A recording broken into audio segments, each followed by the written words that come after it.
Hi, my name is Claire, also known as Mama Dragon. Welcome to my first ever how-to video.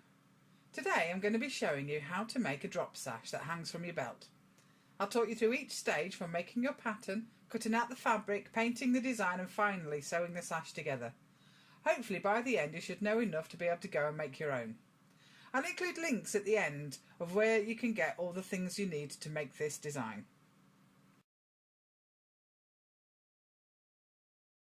So first of all, you'll need a table like this one. If you don't want to get it scratched, you'll need a cutting mat like this one.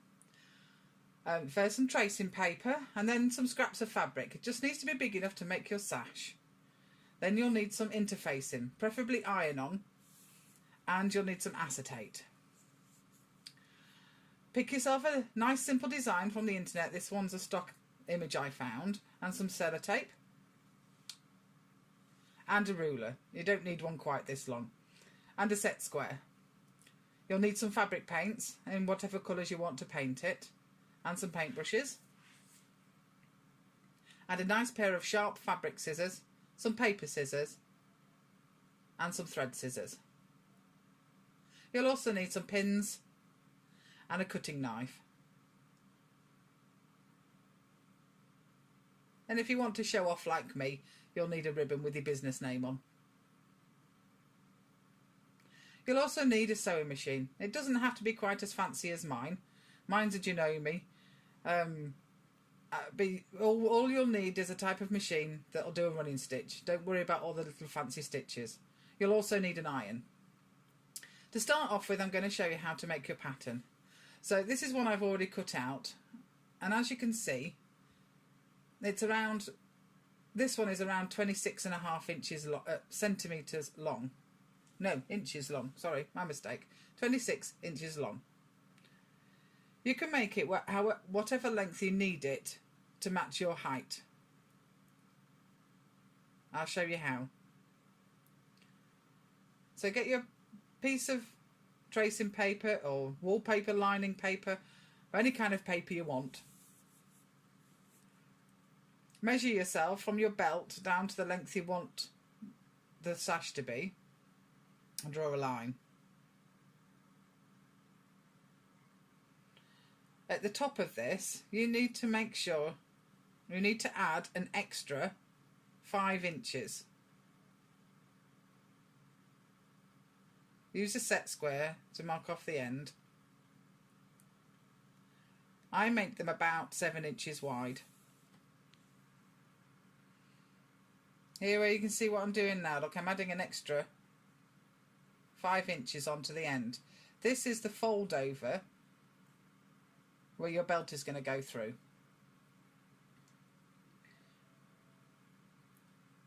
It includes a seam allowance at the top plus where the fold will be.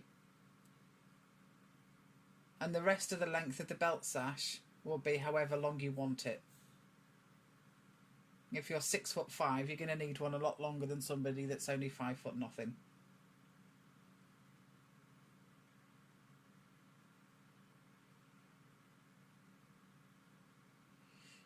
Now, at the other end, I usually make them in a point. You can make them flat square if you prefer, but if you want to make it as a point, measure the distance across the end and mark the halfway mark. Then mark it part way up the pattern and then draw it to make a V. And do the same on the other side.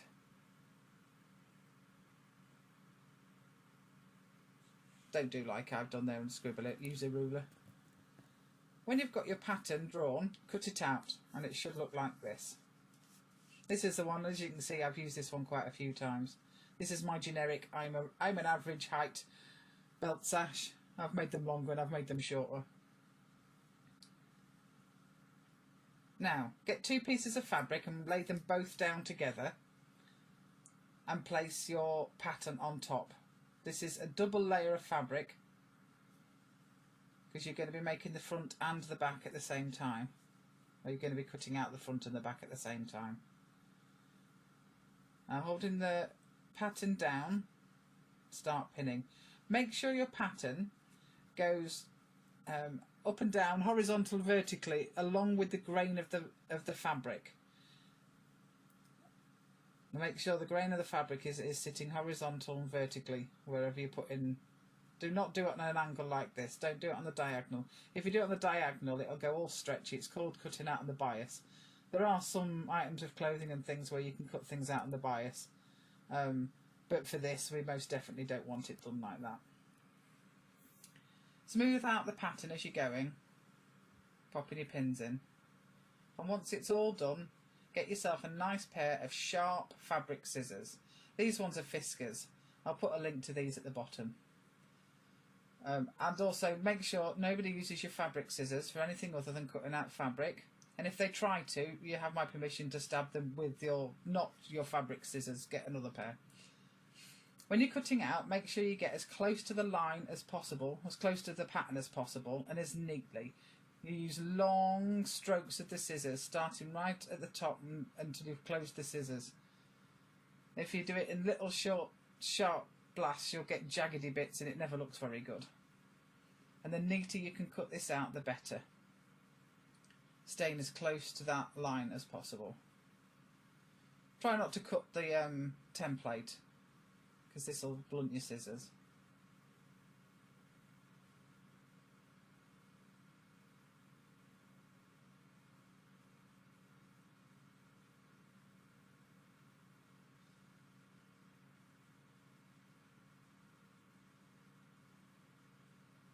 And there we have it, that's the last bit. With these scraps of fabric, make sure you carefully throw them over your shoulder. You don't need them now. We'll tidy up at the end. This is the chaotic way I work. Honestly, on big projects, I could turn around at the end and there's a big pile behind me of stuff that I've thrown over my shoulder. But when you're in the zone, you're in the zone. Right, let's do the lining. So the interfacing, fold over, so we got 2 pieces of fabric again, because you'll need a piece of this for each of the blue bits of fabric. And we do the same thing again. Yeah, 2 pieces, Claire. Yes, obviously. We do the same bit again. So pinning them down. This time I'm going to do it at 100 miles an hour. Go, Claire! Oh my God, I'm so fast. Look at me cutting that out like a speed demon. Bet you can't cut out that fast. And done. Ta-da! And there we have all the bits of fabric cut out. Now you need to iron the backing on. So make sure when you open it up, sometimes you'll get fabric that's different on either side, and you need to make sure you're putting the backing on the back. The best way to do it, I find, is just to open it up like I've done here. So and then do the same with the lining. Putting the lining on there. You need to check that you've got the glue side down. So I don't know if you can see here, but it's shiny on the glue side, and that's the bit that needs to touch the fabric. And then we press. Don't iron like you would do clothes. You need to press it down and then move the iron, lift up, move, rather than pushing it along. If you push it along, it'll wrinkle. Just check any corners to make sure that it's all stuck down. I usually then just flip it over and give it another quick press on the other side. This will iron out any wrinkles in the fabric. I mean, a good seamstress will probably have ironed the fabric first. I forgot to mention that I'm completely self-taught. I never went to any college. I've not learned, nobody's taught me anything. This is all stuff that I've taught myself. So I don't know the correct lingo for everything, and I might not do it the correct method. If you're looking for the correct method taught in a college, you've come to the wrong how-to video. Right, next we'll start on the design. So you've found a design on the internet. This is a stock one I found. Print it out and cut it out. Now you want to be sticking it print side down onto the acetate. Make sure it's stuck down nice and well with some sellotape, and then flip it over. Change your blade on the craft knife. Make sure you've got a nice sharp blade, and then you want to gently and slowly go around every little bit, cutting it out. Now, this is a laborious, long job. It takes ages, hence why I've speeded up the video, so you can see what I'm doing here. There will be bits that might fall out that like for instance the eye, you can't cut that out. you'll have to paint that in later.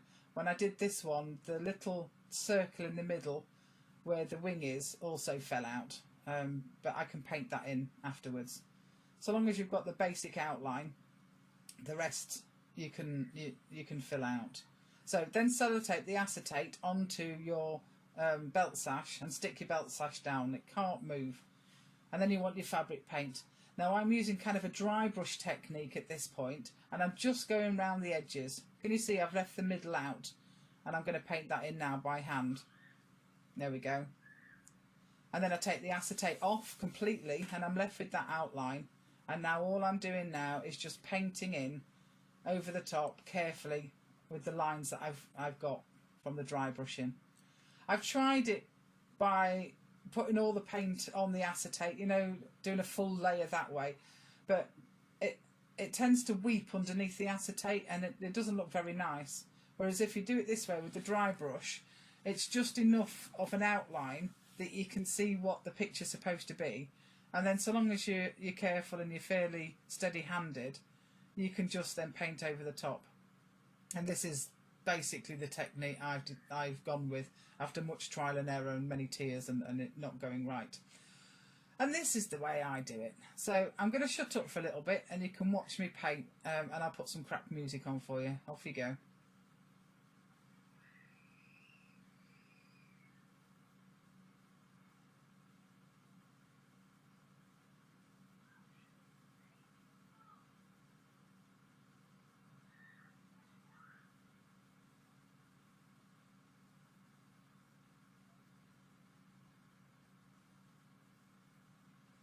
Once you finish painting, let it dry, and once it's dry, you need to iron it. You need to put the iron on between every layer of paint.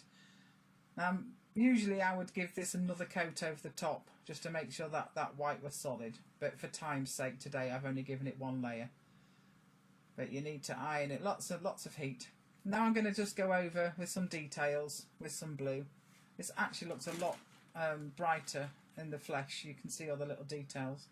And here's me just putting a bit of purple on for the wings, because you know all dragons should have purple on somewhere, right? Or is that just me? Make sure you, when it's dry, give it one more press as well. Right, now let's come to sewing it together. Get the two pieces of fabric and place them right sides together, and then we're going to pin. Get these as neat, the edges as neat together as you can.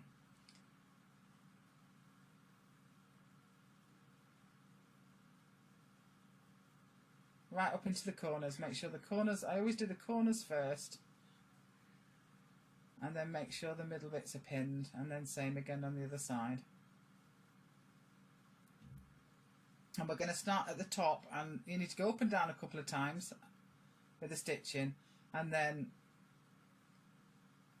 stitch around the edges, leaving about a ½ inch between your stitches and the edge of the fabric. When you get to a corner, you need to put the needle down. I've got a magic button on my machine, but you probably have to do it by hand, unless you have a magic machine. And then sew on again. Again, when you get to a corner, needle down, lift up and turn.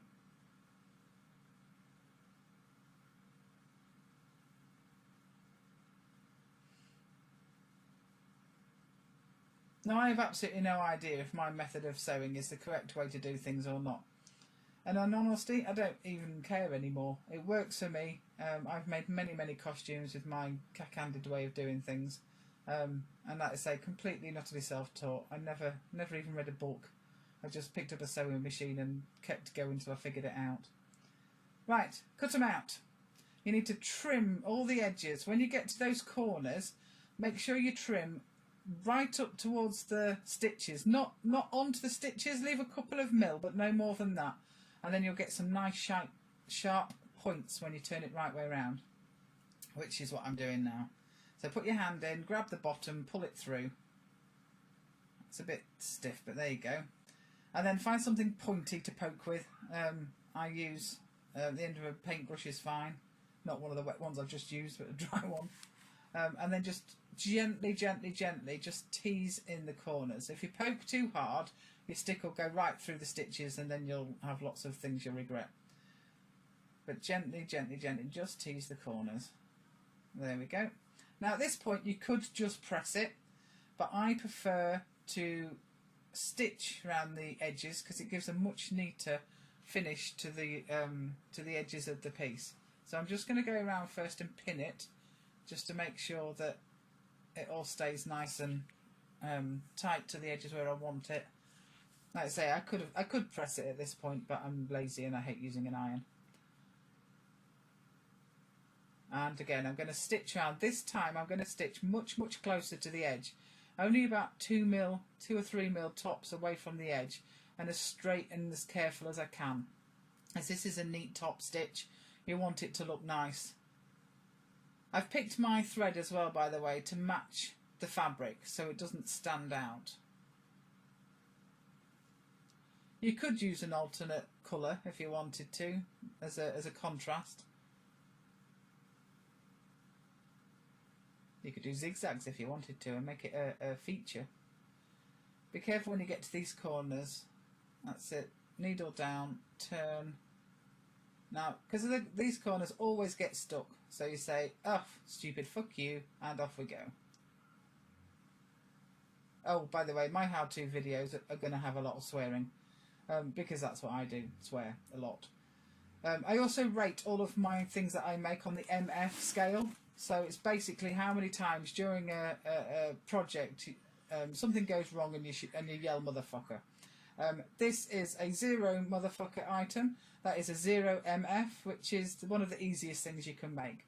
At some point or other, I will teach you some of the higher level MF pieces. But for now, let's start with something nice and easy. And here we go, almost to the end. And just back, there we go. Trim off the edge. Now you could tuck this under and make it really neat, but because it's not going to be seen anyway, I'm just going to fold over the seam allowance and then fold it over one more time, about 4 inches down, 3 inches, somewhere around there, and pin.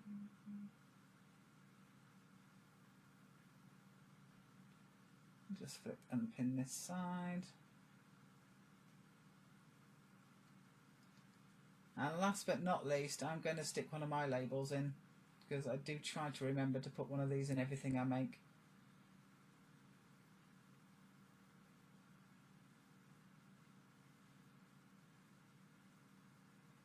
You can get these that just say handmade, or handmade by Jeff. I mean, if Jeff's not making it for you, then you probably don't want to use that one. But we'll just pop that one in there. And last but not least, this is the last seam. Again, go up and down a bit at the beginning.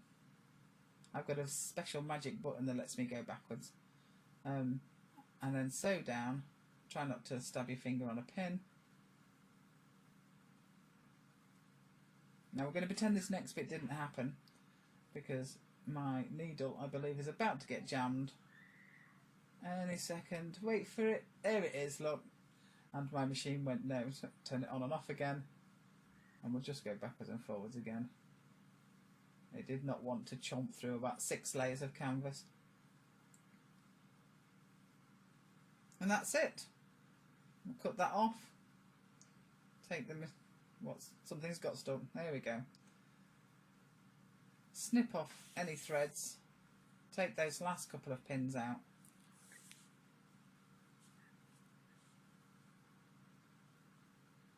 And that's it, all done. We're just going to trim these last bits, and there you have it. One belt sash from start to finish. Thank you very much. Thank you very much. And thank you very much for Esme for filming this.